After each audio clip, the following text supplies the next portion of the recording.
If you're tired of playing the London and want a new dynamic opening, then look no further. And if you play the King's Indian defense and keep running into these pesky Trompowsky players, we'll cover how to play the opening for both colors. My good friend Brentinoo is a streamer and rated 2200 on chess.com. He was kind enough to give me a lesson on how he thinks through different lines of the Trompowsky opening. Go check him out. His links are in the description below. Happy learning, everyone. All right, welcome to this video. We're going to be looking at the Trompowsky, starting from what I think the best way to play against it with black is, and we're going to continue on to go through other lines with white. So we're going to look at this line first. So if you're not familiar with the Trompowsky, it's d4, knight f6, bishop g5. There's a lot of different ways to play this. I think a lot of the modern ideas are better than the previous. A lot of people play these positions with like e6 and then followed by e4. It's like the most popular way to do it. Knight e4 is also a good option, but I think the most troublesome for white, at least that I come across, is d5. And then I played knight d2 here, but if you take on f6, it's almost the same thing. Knight d2 and then c5. Here the move is to take on f6. And black has some options here. I'm going to show this from black side so I can show you. If you're playing this side with black, and whether they do it this move or the move before, you have the option to take with either the g pawn or the e pawn. They're both fine. If you take with the e pawn, you just have to be aware that you're going to be getting an isolated pawn position, and white's going to have to set up accordingly.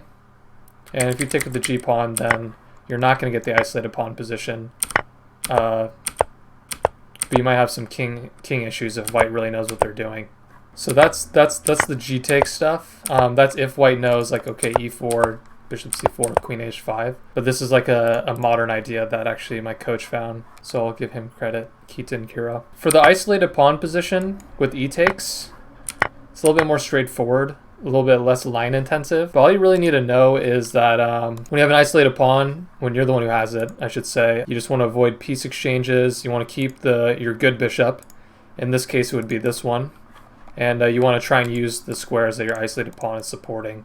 And eventually, if you can, push the pawn to dissolve it. Black's goal here is to get all his pieces out, castle, and try and go for the kingside attack and win before an endgame. If black gets to an endgame, or white takes him to an endgame, then this pawn's going to be weak. That's what I think, especially at like the lower level, like sub 2000, even around like sub 2200 chess.com. Like, this is a very viable option, easy to play. The g takes is probably better positionally. It's more solid, but I think it's more line intensive. Like, you need to know the lines. At the same time, if white doesn't know the lines, like, you're just going to get the big center and, you know, castle long, whatever. Easy. So now we'll move on to the knight e4 stuff, because the knight e4 is the most common. So d4, knight f6, bishop g5, and knight e4. So this is the most common move in the book here. I have it filtered by only master games. And so I recommend recommend the move bishop f4. The most common move here is c5, but we're going to look at d5 first. d5, we have this move f3, knight f6, and then e4. So this is an interesting pawn sack that my coach showed me, and it gets pretty dangerous. So if they take, you go knight c3, and if they take again, you have knight takes, and now you have a Danish gambit, but you're up a tempo because you played f3 with tempo on the knight.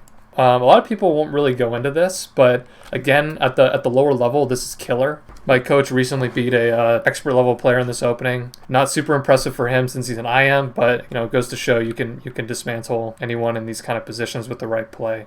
It's sound for white is what I'm trying to say. So if you like gambits and stuff, first of all, if you like aggressive openings, Trompowsky is definitely right for you. If you like gambits, this is a fun one that you can reach from a pretty simple position. Let's talk about knight e4 and then c5. Okay, so c5, the move here is f3, and black goes queen a5 check, c3, knight f6, d5. There's some moves here. I see most people play d6, and after d6 or e6, it's fine. You're just gonna, you know, play a simple plan. You play a4 and you play knight d2, knight c4. You play a4 to stop the b5 push and clamp down on the c4 square. Pretty thematic in these positions because now we're entering a Benoni type structure when the pawn goes on d6. So I'll briefly give a line. d5, d6. It wants queen d2 here. Let's see how bad knight d2 is. Oh, because this is... Jeez.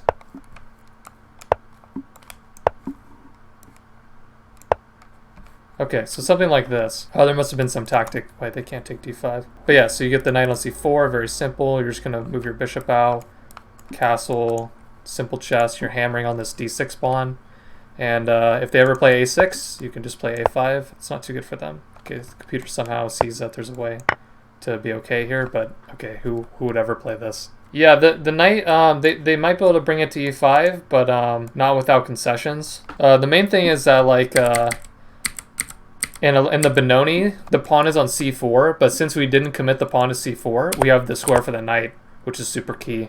What about if black, instead of playing queen c7, plays queen d8, and then a4, knight a6? What's the next move for that white? Okay, just say okay. So then, yep. Now there's okay.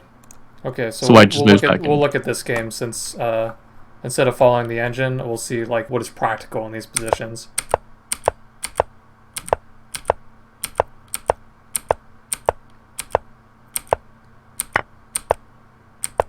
Oh, he's just going in.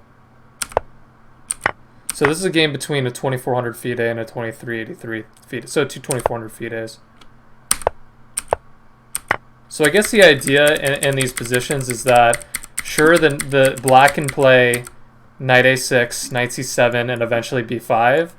And that's probably what they should do to get the counterplay. But at the same time, white's going to be drumming up a kingside attack. You know, that's the imbalance here. Right, and black's just playing with restricted space this whole time, essentially. So this is the idea in these positions when they play c5, is you just want to play d5 and e4 and turn it into like a Benoni structure. There's also this interesting move, queen b6, and this is another fun one for white. It's a double pawn sack. Queen takes b2, knight d2, queen c3, bishop c7. So this one is cool. Oh, the point of bishop c7 is you're not letting the queen escape to the queen side, because if the queen can come back here and then they can develop normally, like, they're going to be fine. So the idea of bishop c7 is like the queen is not going to get to a good square to retreat. So you'll see that the evaluation says minus 0.3. If the computer says it's roughly equal and you're down 2 pawns, that means you have a ton of play for the pawns. Because if you didn't have play, it would just say minus 2. Right. So there's actually a game I have in here that we're going to follow from Chernyshov versus Grishuk. You guys may know Grishuk. He's a super grandmaster. He had the black pieces, 2700 FIDE. So I think you can already tell like what the compensation is for these 2 pawns. And 1, we have a ton of space. Our pieces are all out. And 2, black's piece coordination is terrible. I mean, his fiend showed his queen, for God's sake, and his knight's on a6. So this is how the game continued, and they play super grandmaster chess that I can't exactly comment on, but apparently Grishuk saw this as the only way to not lose immediately, and he ended up just resigning here. But this position is severely overwhelming. I mean, plus 3.6. So, I mean, to beat a super GM in 20 moves, that's pretty ridiculous. This is like some great play for the pawn. It's really easy for black. I mean, black is a super GM. Black like made a mistake in the opening and like just lost out the opening. So, I mean, imagine playing, you know, like a Class C player. Like, it's just a free-for-all. Yeah, and this just kind of further cements that the Trompowsky is like such a nice aggressive option or alternative to the London. And if they play d5, you could either play pseudo Tromp like this, or you could just, if you're a London player already, you could just like go, okay, well, they didn't play knight f6, so I'm just going to play London or Jabava. You can kind of use it as like a secret weapon against knight f6. Oh, you know what I want to look at actually, because this will happen to a lot of you guys. G6. So this is what I would definitely not recommend with black. These positions are super tough to play because white's going to do this plan here, where they fianchetto, put their pawns on dark squares, play c4, and just expand on the queen side. And these are just tough to play for black. Like, okay, so in this position, knight f6 is the most common move, and white scores 45% and 45% draw. So, I mean, that's pretty crazy. If you look at all these games that we could look at, they're almost all white wins, a couple draws, and 1 black win. Well, white kind of dominates the center. That's the point of it, right? Yeah, and if they play d5, well, how about this? b3. Now you have like the 2-0 center pawn majority. But I mean, in this position, I would probably just take and give them the Isolani, and then you can go knight c3 or knight d2. And there's 0 games in the database because this is a terrible thing to do. I mean, I can already see that this is not super fun for black. Good to know. Maybe I'll have to start playing London and Trompowsky a little bit more often. Yeah, I mean, if you play wait, Katie, because you play e4, right? I do play e4, but before that, in my early chess days, after I learned the fried liver and was like, okay, let's move on to something more serious. Yeah. I went straight to the London. And that I wrote that up for several hundred elo, and then switched to e4. Okay, yeah. So this setup is nice for whites. I mean, it's objectively equal. I mean, there are things black can do too, but overall, like I think they're these positions are very comfortable for white. They're just easy to play, and when you get positions that are easy to play, it's like easier for you to make the right moves than it is for your opponent. And so, like, if I was playing like a master level player in this position, it wouldn't be super easy, you know. But if I was playing someone like my level, like if it's easier for me to play the position, then it's likely they're going to be the one to make the first mistake. The idea is if you can get positions that are easy to play for you and tougher for your opponent, even if it's like, let's say, equal or even slightly better for your opponent, if they have to play all like best moves that may be more open-ended and not so clear, like they have to find all of them, then I'll take that over, you know, just a slightly better position where it's equal chances any day. Brent, there is one more question. So you know how I said that in that one game where that started this whole chain of like me wanting to learn more about the Trompowsky, they allowed me to take the dark square bishop, knight e4, and then like knight f3. I don't think I've seen knight f3, but I've seen h4 here. H4 is an interesting move. I do not know the line here because I always play bishop f4, but this is the one I know of where they let you take the bishop. So it looks like the most common moves are bishop f4, bishop h4, h4,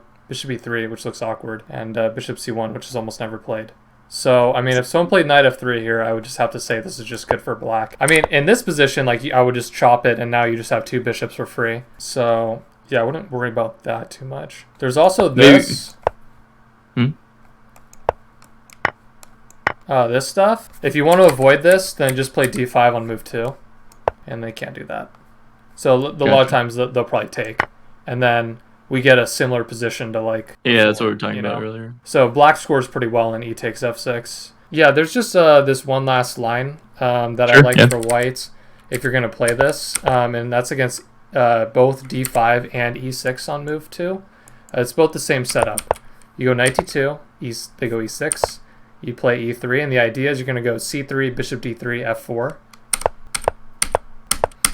Okay, and so now that black is ready to play this e5 push, you stop them by playing f4. So this is the main difference between this and the London. It's because you get a Stonewall setup with white, except the bishop is already outside the pawn chain. And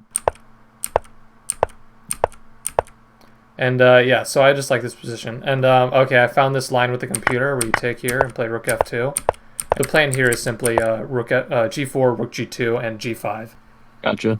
And you go for the attack. So again, a more aggressive version of the London. But that's like the last thing to look at.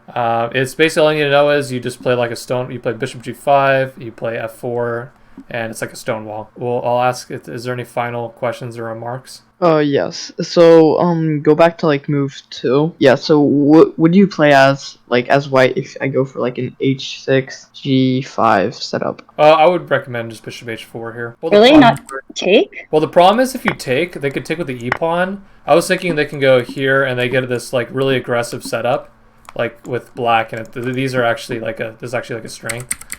It's kind of like the other position that we looked at, where they play c5, like this. But the difference is they don't have, I guess it'd be e takes here. The difference in this is they don't have this isolated pawn if we're looking at because they still have the c pawn.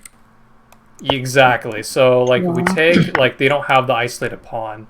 And so it's like just a better version of that line for black. I mean, it's playable. It's the most common move is to take. But I personally like to play bishop h4, and that's what my coach has told me. But you can experiment it and see which one you like. So if you play bishop h4 and then pawn g5, right? Then you just move back? Black has conceded a lot by doing this. First of all, they've Really? compromised their kingside structure, and we Oh, can yeah. attack it later by playing h4. And they're really not getting too much out of doing it. So it's just not like, I mean, if you look here on the side, there's only one Oh, game that's right. ever that it was played in the database. One game in 1998, and white won. So the fact that it's only played once and the only game played is white wins, kind of just goes to show that it's not a sound option, even if the computer says 0.0 at the top here. So if Well, I like knight that. e4 now, do you just give up the bishop, or? Yeah, I think so. Oh, bishop e5. But then, yep, Yeah, there's f6. this. Yeah, Whoa, this- what? Yeah. Oh. Dude, you can't even stop it, too. I guess that answers that. Compromising of their king side is just gonna hurt them in the long run, and they don't really get a lot out of doing it just by kicking your piece one more time. So that should conclude that. We're good, right? No one has any final questions? We covered it all. All right. I Cool. really appreciate the lesson. That very helpful to see all these lines and get introduced to all these ideas. Hope you learned a lot. If you want to see these ideas put into practice, then watch this video where I analyze my Trompowsky game, which happened to end in a brilliant queen sacrifice.